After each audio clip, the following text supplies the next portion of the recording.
Hello, nice to see everyone. Let's see, Stephen, how you doing? There we go. Statistics seems to be working fine. I hope everyone's had a good weekend and that you are prepared for... Wait, it is Monday today, right? Yeah, it is Monday. Good. How you doing, Stephen? Everything good?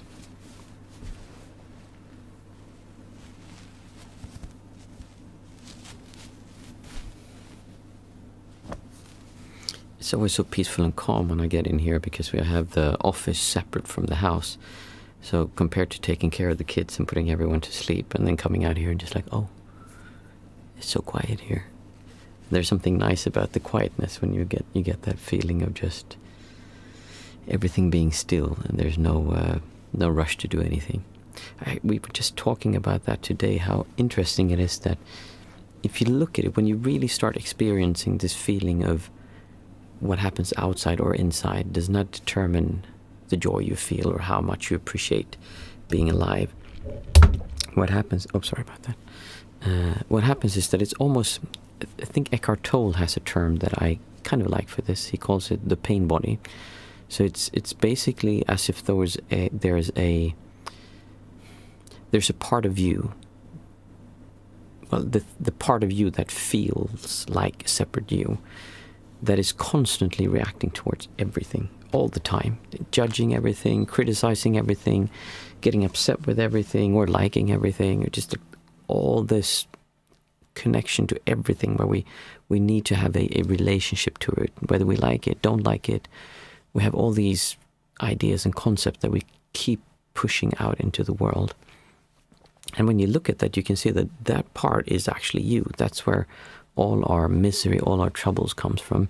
I sometimes say that if you were sitting where you sit, like, it would take me for example, if I was sitting here, it wouldn't make any difference if I had $10 million in my bank account or if I was completely broke. My experience of now, right here, there is no difference. No difference. Everything comes with the story. Oh, I have $10 million. I can buy this. I can go there.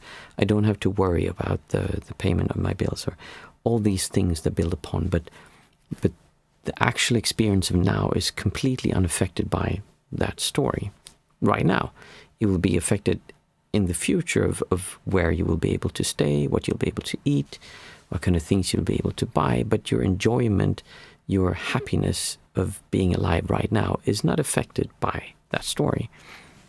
So when you can really see it as that, it's almost bizarre when you think about it. Wait a minute, there's a part of me that is just messing everything up, that is constantly injecting itself into my life experience, wanting to make it good, wanting to make it bad, wanting to make it this way or that way.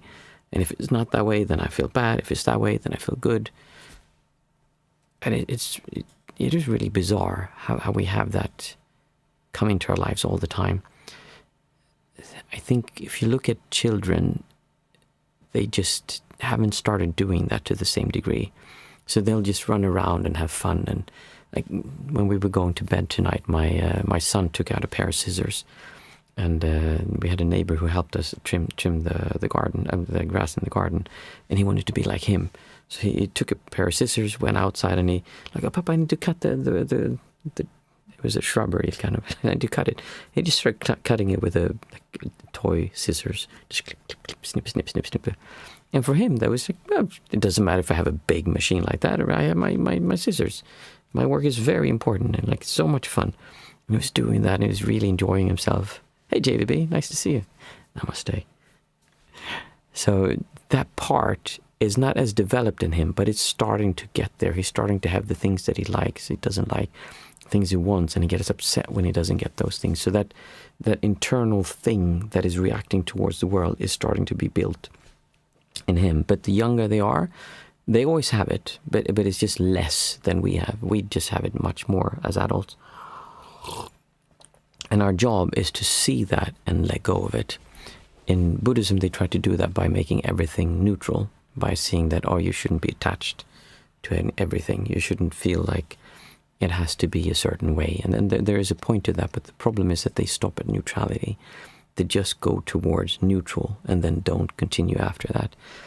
the next part is actually feeling joy and happiness. And I told many times of the story of how when I went to Plum Village, I meditated much less, like much less, than when I was in Asia and went to the meditation centers. But I experienced so many more non-centric experiences where I didn't feel like I was here. It was as if though there's a feeling that you take up space. There's a feeling as if though you have a mass, and when you move around, you move that mass around. When you're in a non-centric experience, that mass disappears. It's not there. Things are just happening. It's not happening to anyone. And it's beautiful to just observe reality without having to feel good or bad, depending on what happens around you, but instead just enjoying it, just being happy, just feeling, oh, this is interesting to see. This is a beautiful room. If it would be the first time, if I could take you and put you where I sit now, and you'd sit here, you go like, wow, it's beautiful. Look at those plants over there, and look at the Buddha statue, and the light in here is very beautiful, and the sound is amazing. It's so, the woolen sofa I don't know if you can see it, but I have panels in the ceiling, which is noise dampening, cancelling, I don't know what you call it. Carpet, like heavy, thick curtains, so it's really quiet, and it feels very, almost like a hotel room in here. And if you would see that for the first time, you'd go like, wow, this is really incredible. But after you've been here many times, it's just office. It's just office. And the skill is to learn to see it as if though it was the first time, as if though you just came here and just experienced this thing that you're experiencing. And that's when you start experiencing the world as it truly is. There's a saying also in Buddhism where they say, in the seen is only the seen, in the heard is only the heard, meaning that you don't put any evaluation into it. You're just seeing, you're just hearing, and that is an incredible experience. Hey, Nicole, nice to see you again. It's been so long, it has. How you been? I hope you've been well. It doesn't matter how long it's been. I'm happy to have you here now. We all are. Oh, by the way, I haven't posted about this yet, but I've actually taken, is that oneness? So oneness doesn't, no, it's not oneness, because and this is why I say that this is separate from non-duality, because non-duality would more towards oneness. So in non-duality, they believe that you're at one with everything, meaning that you feel like your identity is not here, it's the world, it's the universe, but it's still identifying with something. What I'm talking about is when all of that is gone. There is no identification. It's just raw experience. Just experience without anyone feeling they're experiencing it. It's incredible. It's so far superior to having a body that's just reacting, because one of the things that becomes very clear is that when you look, everything is just beautiful. Everything is almost perfect. It's that feeling when you go into a church and go, oh, and not the scared feeling, but just going, wow, look at the height of the ceiling and the sound. And you go, so oh, it feels almost sacred. The world feels almost sacred. And then the more you go through it, the less sacred and the less amazing it feels, and it's just there. There's no feeling of it being anything. It's just there in all its beautifulness, and just experiencing is so light, so calm. So yeah, it is very nice. Hey Mats, nice to see you as well today. Wow, lots of people just jumped in. That feeling of just seeing without opinions. Exactly, JVB. And the thing to be careful with when we say things like that is that we tend to then say, okay, I see without opinions. We try to not have opinions. In other words, you're trying to beat down your opinions. No, I shouldn't have opinions. I shouldn't feel this. But the way you do it is that you feel them. Instead of pushing them away, you feel, hey, what does this feel like? And see, this is causing me pain. If you're into politics and look at politics, there's a lot of pain there. There's a lot of pain. People doing weird stuff. But learn to look at that, and then instead saying, okay, I don't need to feel bad about this. And then maybe you'll actually see that the person you think is an idiot might do some things that are good. You might still be acting like an idiot, but you don't feel like he or she is an idiot. They're just doing really stupid things that don't make any sense. But then they're also doing some things that might be good that you couldn't see before, because you just had this picture, this person bad, not good, these people good. So you start to really see things without an opinions, but not because you push the opinions down or because you try to not have them, but because you allow yourself to feel, who would I be if I didn't have opinions? What kind of person would you be if you didn't feel right or wrong and instead just chose what you believe in? It's a scary thing to do. I see. It's like an absolute ultimate sense of just being. Yes, I think that pretty much describes it. It's just being without anyone experiencing it. No, sir. It's just being without, a person there who reacts to the world. What I was starting to say before will actually tie into this. It's that I'm going to have a 1 month break from posting videos on YouTube, and there's a reason for that. One of the reasons is that YouTube has started a new thing where they do auto-dubbing. So they dub the videos to Spanish, Chinese, Indian, like all kinds of different languages. And I've had issues with this for the last few months, that my videos get pushed to the completely wrong audience, like people who don't speak English natively. And if you listen to the things I say, imagine if this was translated by an AI with a robotic voice. You just miss all the nuances. It just doesn't work to translate. So I have seen how all my videos have kind of started getting views, but they get more views from a wider audience in different countries that I've never seen before. But they have really short attention span. They just don't look at them because they don't connect with it. So one of the things that I've done is that I will have a 1 month break, and I will be reinventing the channel a little bit. And my thought there is that if you come to my channel, that's why I asked last time, why do you actually come to watch me? What is it you're after? One of the issues is that there's no direction. There's no clarity in why you would actually come and spend time here, except for, okay, meditation, good. I get it. I should do meditation, probably good. But except for that, it's very unclear why you would actually come and spend time here and look at the videos. So I will be having a more, and I think Az was the one who said this, that why do you have so many negative titles when what you teach is so positive? Because really it is just enjoying life. No, it's not enjoying life, it's being happy being alive. So the focus of the channel will be being happy to be alive. In other words, not enjoying being alive, but being happy about being alive. And it will be through meditation and childlike wonder, or meditation and I had a few alternatives that I wrote down, meditation and introspection or something. So it will be more focus on actually what to get out of it. I love philosophizing about these things and just discussing them randomly, but it's more helpful when people have a direction that they can follow and they can see, okay, if I do this, this is going to happen, kind of. Oops, see? Ring the bell. So there will be some change, and the first thing is that I will take a break for a month, just rethink. I might have some phone calls again with people and just discuss and see what people resonate with. And then I will post videos, but from the perspective of how do you actually feel happy about being alive? Because that is something that so few people do. We have this idea that life is a burden, it's a struggle, and I didn't ask to be born into this body. Like, why did I get here? It's like, I just want to not end by suicide, but I want to end this experience. And when you're happy about being alive, you do, in a sense, end that experience, but it's not with all the drama and all the stuff around it. It's just by enjoying being here, you no longer feel like you are there reacting towards everything.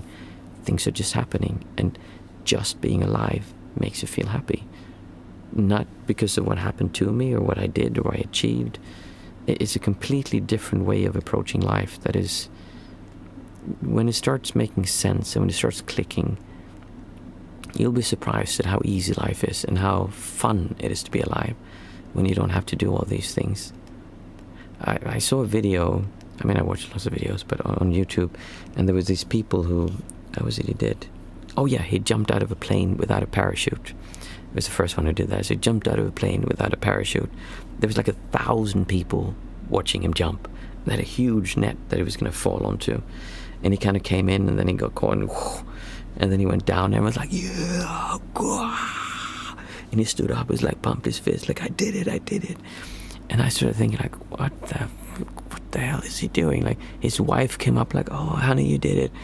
Like, imagine if it would have missed, it would just just been splattered. So the reason he did this crazy thing was to get that rush of, I am powerful. The self got this boost, like, yeah, really. And when we turn to spirituality, they kind of do the opposite, like, oh, no, don't do that. You shouldn't do that. You should be meek. You shouldn't take up space. So it's not about beating that feeling down, but when you see how silly in a way it is to do that, just to get this feeling of, I am so special, what we're doing here is kind of the opposite. We're trying to say, like, you don't need that. Just feel good. Just enjoy. We just make bigger and bigger and bigger and badder things that we need to do. Ultimately, we need to jump out of a plane without a parachute to land in a net. It's just crazy. It just, yeah. If people knew how easy it is to just be happy to be alive, then we could stop like so much of the, and that's like not even crazy stuff. Like crazy stuff is when people start behaving poorly towards other people. And one of the things that really helps with being happy about being alive is to genuinely feel that you want good for other people, meaning that you want other people to enjoy being alive as well. That doesn't mean you want them to get the things they want to have, or that you agree with what they say, or that you think that everyone should just be able to do their own thing. We should have no laws or anything regulating society. No, it just means that you don't feel, if one day karma's going to catch up to him and then he's going to get it. So I don't need to be angry, but the thing she did, she's going to get karma and she's going to get it back. He's going to get it back. So we don't allow ourselves to feel that, but actually genuinely wanting other people to be happy. Is this making sense, or this is saying like crazy talk? It's quite the shift to go from feeling I am so important, it needs to be this way, to actually allowing other people to be. Nicole, I like your YouTube channel now very much, and the new format sounds wonderful too. Thank you. Yeah, and that's the thing that is something that I've been looking at, because I genuinely feel like the videos I'm making now are much more concise, better, in the sense that I kind of know what I'm talking about. Talking to everyone here has helped me become much better at communicating and understanding. Just the thing I told you now about in being happy to be alive, I couldn't have expressed that way a year ago, but thanks to these evenings and thanks to the videos I've done, it's just gotten much clearer. The problem is, as I said, with that YouTube kind of, they want to place you into a container. Okay, so this is non-duality, this is spirituality, this is meditation, this is Buddhism, and I don't really fit into anything. Hey, Mindful Mama, nice to see you. So instead, I want to find something that kind of contains what I do, which I think the closest thing is meditation, because I still agree with meditation. I think that's a great thing to do, and it's something that can help us. But there's so much more to it than just that. So, as I said, being happy about being alive is kind of the core mantra for the channel, and I'm still thinking about how to crystallize that. But yeah, it'll be fun to see what comes out, and it's nice for me too, because I generally want people to come here and feel like your life is getting better, not just, we come here and we discuss these things and it's fun and it's philosophy, and that kind of doesn't lead to much anyway. It's just rambling. It needs to be something where you feel that, you know what, I enjoy being alive more than I did before. If it's like that, then it's something good. Not, you know what, I just managed to manifest $1,000 into my bank account. That would be very nice, but what we really want to do is to be happy to be alive. And when I ask people, one question I like to ask is, if you could choose between, let's say you're doing something, you have your own company, that company becoming super successful and you're earning $10 million in 1 year, or you're selling it for $10 million, like loads of money. Or you could be completely fulfilled and happy for the rest of your life with whatever you had. You could live in a tent and be completely fulfilled and happy, not lacking anything. Pretty much everyone will say, well, if I had the choice, I would take the 10 million and then I'd do that first. Or, no, I want that, but first I want to make sure I have this. It's this idea that it's not about getting stuff to feel fulfilled and feel happy. Just can't really wrap our heads around it. And the best part is you don't actually have to choose. You can do both things at the same time. The most important part is to feel that you're happy about being alive, to not feel, oh, if I can just make this money, then I'll be there. If I can just get this partner to love me, then I'll be there. If I can just get the promotion, whatever it is, it's never gonna end. Does anyone have anything else? Like I said, I can talk about this for ages because it ties into how to be happy about being alive. But do you have any questions you've been thinking about? CJVB, after reaching that sense of being we talked about, is your ability to distinguish between right from wrong better? What is right and wrong? That's such a overlooked statement. We treat right and wrong as like there's an obvious right or wrong. Yeah, but is right and wrong following the laws? What about the laws in a country that you don't agree with, or laws in a country where it's okay to murder people if they have the wrong opinions? What's right and wrong? What about going to war? Is it good to defend what you believe in? Because the other side, they believe they're defending what they believe in as well. So what's right and wrong? Like who's correct here? The thing is, what happens is that you stop having beliefs, meaning that you don't feel, okay, society is telling you this, so that's true. Instead, you can choose yourself what is right and wrong. And the feeling of right and wrong disappears. It's more a choice. Like, what do I believe in? So is it right to do it this way? And instead of having the ideas of your parents, your teachers, your society dictate what's right and wrong, you have the belief of what you feel is right and wrong. But the thing is, we have all these laws and all these structures because people have, in Buddhism they call it ill will. They can do ill to others. I don't like what he did, so I'm going to punch him. If you feel good, there is no way you could never punch anyone out of anger. It's completely impossible, because the ill will that made you want to hit him is not there. That part inside of you reacting, feeling so angry with someone that you could kill them, doesn't exist. So right and wrong, kind of the way we think about it, this seems like such an easy question, but there's much more to it than that. And it's not about understanding, it's the heavenly perspective of right and wrong. And yeah, but you can always come up with different ideas and beliefs about what that means. But what I can tell you is that it doesn't feel like right and wrong the same way. It's more that you choose what is right and wrong. And you wouldn't choose because of, I'm choosing it to be okay to steal because I want that thing. No, you don't need that thing to be happy. You're already happy. So stealing just makes very little sense. Going out and hurting someone makes very little sense. Being a person that we would normally consider being a bad person just doesn't make sense. That doesn't mean you couldn't punch someone if they started punching you, or that you couldn't do something that from the outside might seem like that, like there was aggressive because you were protecting something you believed in. I said, yeah, because we're not always in our private quarters meditating 24/7. At some point we have to make a decision between right and wrong. I just wonder how meditation can help with our moral compass. Why do you need to make a decision between right and wrong? What is it you need to decide?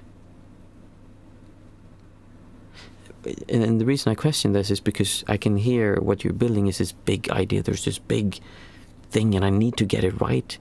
I need to, and it's important I choose. I'm saying just give that up and just live life. When they talked about, in Buddhism they have the precepts, right? The rules the monks need to follow. And there's 250 something rules. I don't remember, 242. And there were people who would come to the Buddha and say, we should have a rule for this, so you can't do that. Because if someone does this, we can see how that, so we should instate a rule that says, don't do this. And the Buddha would always say, like, no, we're not making any precepts unless it's a clear situation that came up and we need to deal with it. Then we'll do it. Otherwise, there's no rules. So from the beginning, there were no rules, right or wrong. People just went on the path. But then people ran up to things where there was a monk who asked so people come and offer things to the monks. And there was a monk who said, to a young girl, offer me sex. And they said, well, we can't have that because then you can take advantage of people. And it doesn't make sense, kind of. And that person obviously had I want something, I need something from this person. So then they weren't there themselves, and so they needed to make rules to make that happen. But the idea of right and wrong being so important, it just kind of disappears. It's the same as where do we come from? Like, it seems so important. Instead, just do what you believe is good. And when you don't have the feeling of, I need to take from others to make me happy, I need to hurt that person to make me happy, then the things, the reason between having right and wrong that I can hear or feel, you feel strongly about, it's just not there. Like, because you don't have the need to hurt other people. You don't have the need to take from other people because you feel fulfilled. And then, then it's a matter of, okay, right and wrong. Should you let the person driving from the right or from the left go first in a crossing? But that's just rules, kind of. That's a different thing. The right and wrong you're talking about is something that it changes. And then a lot of people experience this when they start meditating, because they might have had very strict ideas of what that was, and then that kind of doesn't really make sense anymore. And the beliefs and values of our parents don't have the same kind of weight as they did before. Does that make sense? And here I want to point out, don't try to think, oh, there's no right and wrong, so I can do whatever. That's not what I'm saying. I'm saying look at all these things and see what you believe is right and wrong. Good. Ponder and feel it also. Just feel what it feels like. What part of you is it that you would need to give up to not feel that it needs to be right and wrong? Because I can tell you that when you're non-centric, right and wrong doesn't exist. And I'm not the only one who says this. People say that, but then they say, oh, from the perspective of the universe, right and wrong doesn't exist. I'm telling you that you can have that perspective now, but it's not what you think it is, because you, or most people, when we think of right and wrong, we think we can't imagine being without this being reacting towards everything. So then we need right and wrong to make sure we don't do bad stuff. But when you don't have that thing reacting, everything just is. There's no conflict, there's no drama. So you can't really see it until you experience it.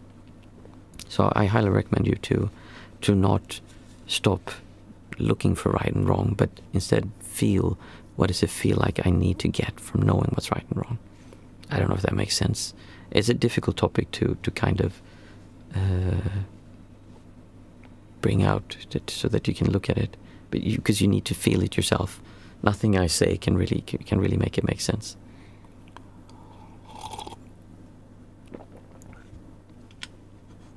Let's see. Is there anything else anyone's been wondering about? We have. Actually, we should probably start the meditation. It's to 8:30. Yeah, let's do it. Before it gets late, I'm feeling tired today as well. So for those of you who are new, we have some discussions like this before, and then we do the 5, 4, 3, 2, 1 method, which is a way of getting back to the raw experience of just being here, getting back to our senses, I guess you could say. And after that, today is Monday, so we'll have a guided meditation. And the 5, 4, 3, 2, 1 method, what we do is let's say JVB, I'll take this one also. JVB, I guess my question comes from not wanting to be an asshole. That's a good point to have, but you also have to be okay with being an asshole. Meaning that I'm not telling you to not be an asshole, but I'm also not telling you to be an asshole. In other words, take away the part in you that is believing that it needs to be either way. Because being an asshole is a feeling. Like you feel like, oh, I'm superior to other people, so I act like an asshole. When you cannot feel superior to other people, you can't be an asshole. You can still do things that other people interpret like that, but there's not that me in here criticizing other people or doing things.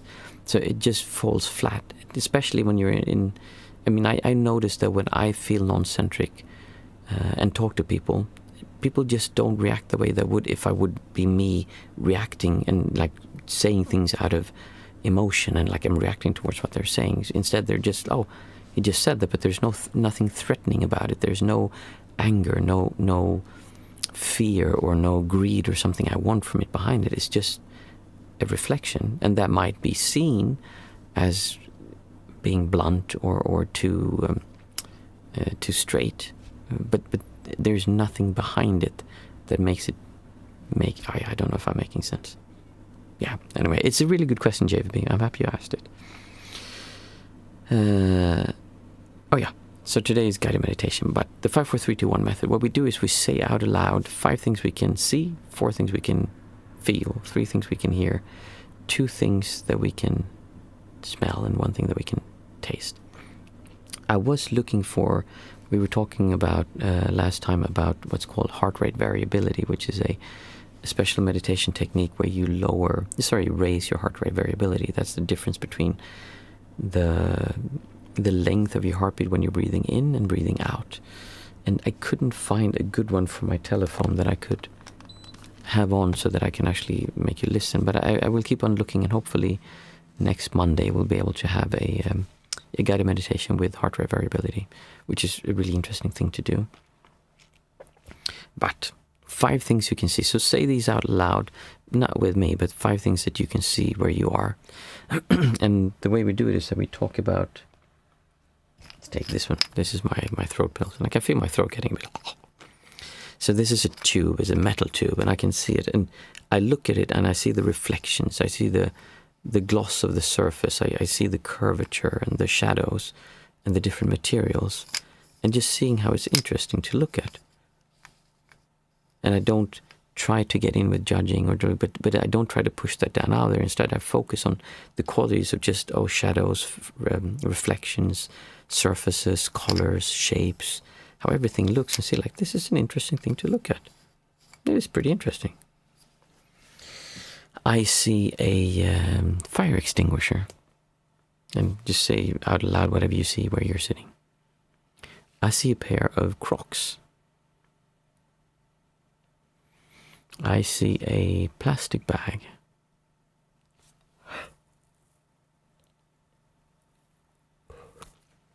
I see a pair of socks. Just 5 things that I can see. Next we take 4 things that we can feel.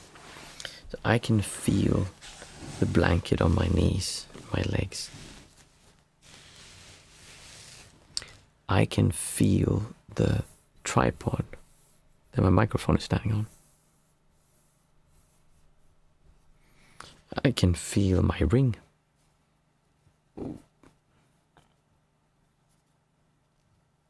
And I can feel my meditation cushion.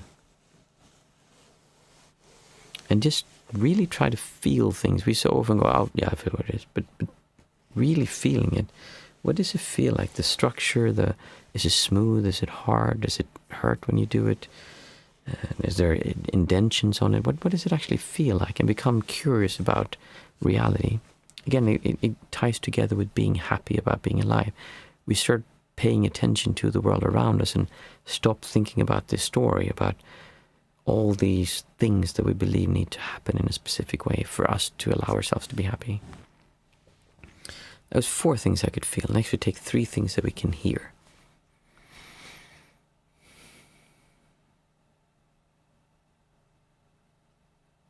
I can hear the fan of my computer.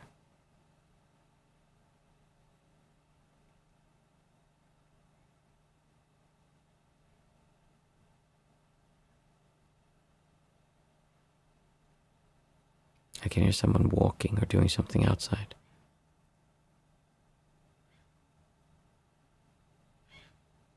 Oh, there's a bird flying by, like quacking. That's an interesting sound.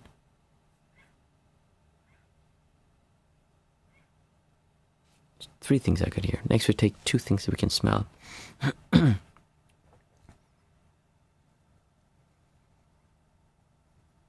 I can smell sweat.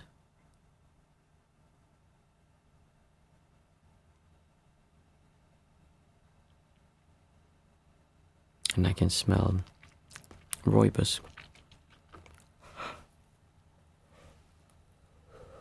Next we take 1 thing that we can taste.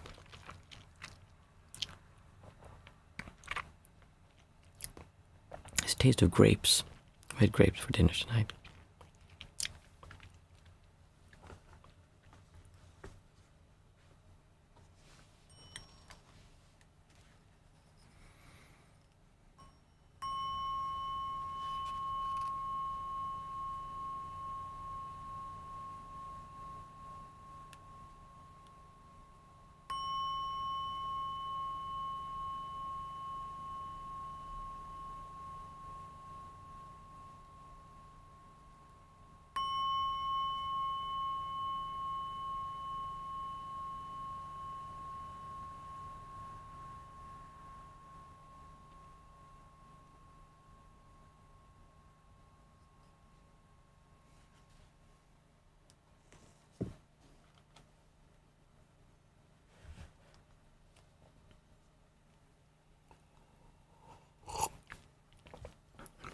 So for this meditation, I want you to start focusing on your breath.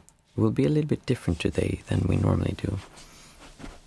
Normally we simply do the breathing meditation, but today we'll also focus on the distortion we have towards things around us and inside of us. In other words, we'll be more focused on how to actually be happy about being alive and looking at the parts of us that get in the way from that makes it so that it's difficult for us to really enjoy our life. So to do that, one of the things that we need to have is some kind of awareness. We need to be able to notice how we're feeling. We need to be able to notice what we're doing with our attention. And this is something that meditation is spectacularly good at teaching us to do, because meditation helps us focus on something happening inside of us. And the way that I teach breathing meditation is that we make our awareness wide. We make it so that when we're noticing things, we're not focusing on very tiny details. Instead, we're trying to be aware of the whole body. And the advantage of that is that there's less sense of perspective, meaning I am here looking at my leg. Instead, we're just aware. It stops creating that sense of separation from something that is you. And instead, you're just experiencing what it feels like to experience all these sensations. It's important to allow yourself to just be, to allow yourself to not be perfect, to not have to have your meditation give you any particular experience, to not have to have your meditation be good or bad, right or wrong. Instead, it's just an experience. There's nothing that's wrong here, that's going the wrong path, or whatever you're feeling, that's what you're feeling. You're not a bad person or a good person because of meditation. It's just what comes up. Sometimes it can be scary what comes up because we see parts of ourselves that we don't want to look at, but we allow them to come up. Sometimes it's a wonderful experience and you feel some really calm, soft, soothing, loving parts of yourself that you like to revel in. And then they disappear. And sometimes we feel neutral. Sometimes we feel joy, sadness, happiness, sorrow, grief. There's all kinds of things that can come up. The main thing is that you keep your awareness on your breath. It's the background clock that just keeps on ticking, that you're always aware of, so that you don't get caught up in all these stories of why you're sad, why you're happy, why you're grieving, why you should or shouldn't be happy, or why you should or shouldn't be sad. It's the thing that keeps you anchored into experiencing right here, right now.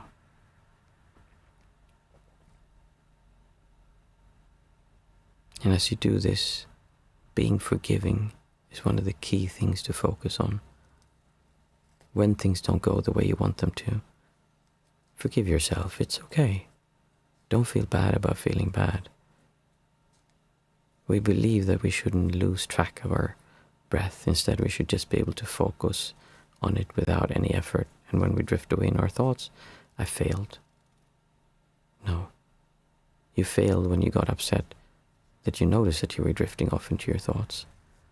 The best way to get good at meditation is to notice more times that you drift off in your thoughts, or that you lose awareness of your breath, and then just keep coming back over and over and over again. To make it a little bit easier, we will count our breaths from 1 to 8 and then down again from 8 to 1. I will do this with you once, and then you can do it a few times for yourself until I come back and we'll continue with the meditation. So breathing in and out. 1. Breathing in and out. 2. In and out. 3. In and out. 4. In and out. 5. In and out. 6. In and out. 7. In and out. 8. In and out. 7. In and out. 6. In and out. 5. In and out. 4. In and out. 3. In and out. 2. In and out. 1. Keep counting your breaths from 1 to 8 and then down again from 8 to 1 as you breathe in and out. 1. In and out.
I want you to keep on focusing on your breath, just the awareness of breath happening. And at the same time as you do that, feel what it feels like to be in a social situation. What does it feel like when there's other people around looking at you, judging you, having an opinion about you? Some of them, you don't care what they think about you, but others, you care very much about what they think about you. You want them to like you. Maybe even you want them to not like you. But there's a feeling of, it needs to be this way for me to feel good. There's a feeling of, I need to be accepted. I'm not good enough as it is, but if these people accept me, then I'm good enough. There's some kind of reward in them accepting you or telling you that you're okay by giving you likes on Facebook or whatever it is that they do. If you feel that part, you can feel that that's an uncomfortable thing to do. It's inherently uncomfortable to feel unsure, to feel afraid, to feel like you don't know the right answers. You don't know what to do, how you should behave, what should you talk about.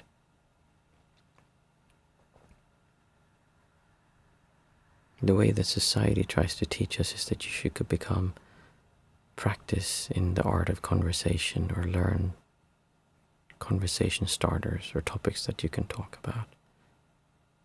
But what would it feel like to be naked, to not know what's going to happen, to just go up to talk to someone with just openness, not needing anything from them not needing anything from you, just two human beings interacting? How would that be different from how you normally interact with people? How would you behave differently if you didn't need anything from others? Instead, talking to them was just because it's interesting and fun to do so. Other human beings are awesome. They're really fun to talk to. They have different ideas and different perspectives.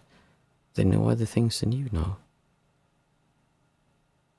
Some are kind and some are not so kind, but most people, when given a chance, when not feeling threatened, are generally very kind and genuine people.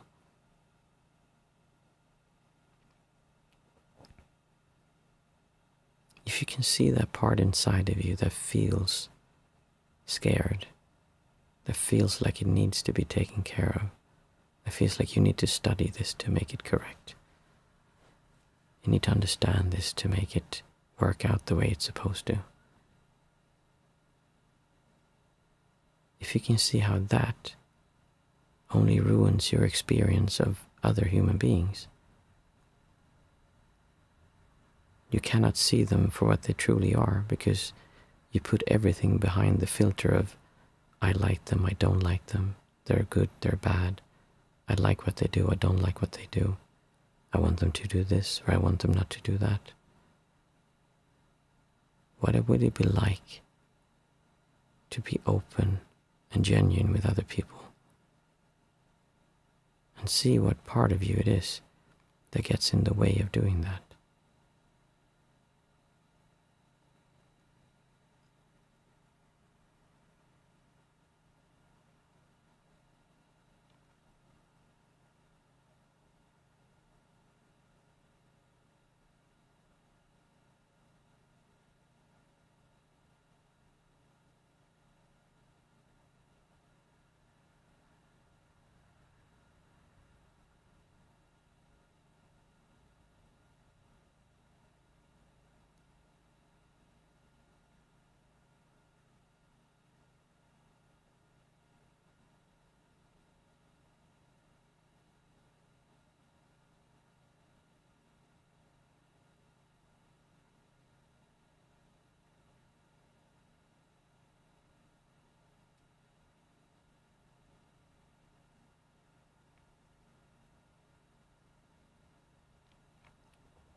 finally ask yourself, could you be happy about being alive? Could you enjoy this experience of life that we're going through?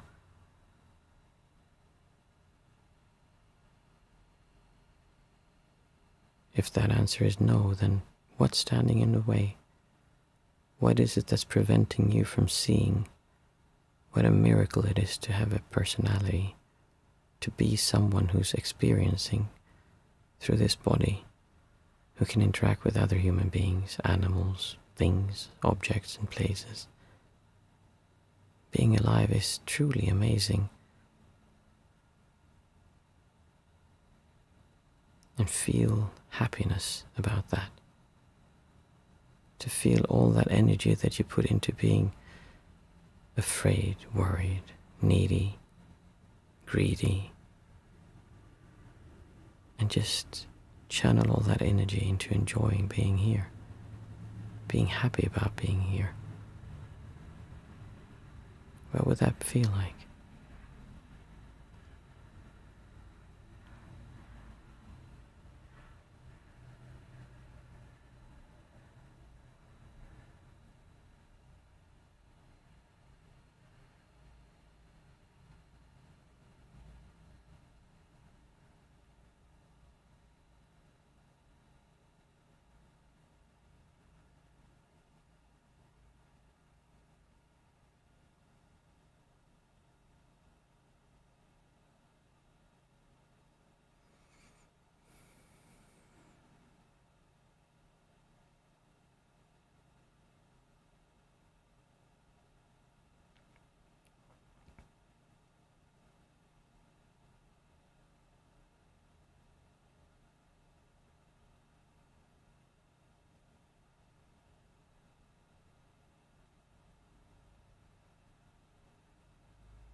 Thank you. That was a very nice experience.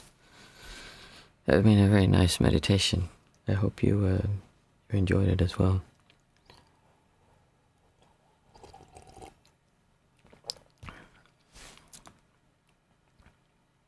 Did you get any clearer, JVB, during the meditation, if you're still here?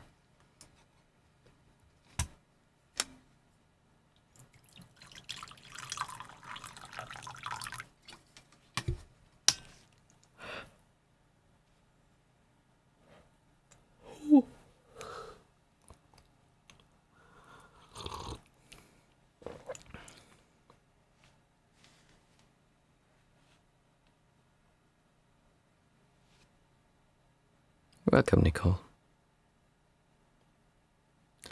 How did you like you haven't been here for a while. How did you like the new the new way of meditating, where we do something?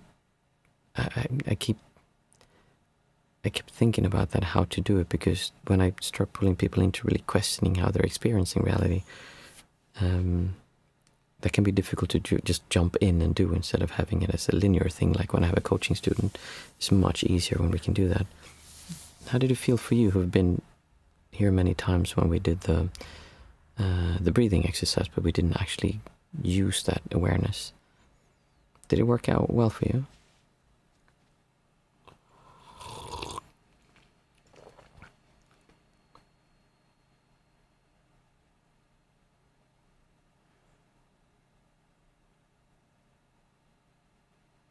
JVB, a little. I'll have to meditate on that a bit more. Do some more namaste. Exactly. I like this some more. Thank you. I'm happy you do. I like it more as well. It's just, as I said, it's the question of what am I able to do in a setting where I can't see people face to face. Oh, by the way, Nicole, we have, when is that? I think it's this weekend, right? Yes. This Saturday, I think it is, we have the group coaching call. I hope it's this Saturday. Or is it Sunday? No, I think it's Saturday. So we have the group coaching call. And yeah, if you're on the Discord channel, feel free to join that. And then we can actually see people and ask questions and talk. Cool. Thank you everyone for being here. I enjoyed it as always. And I will see you again on Thursday. Have a great week until then.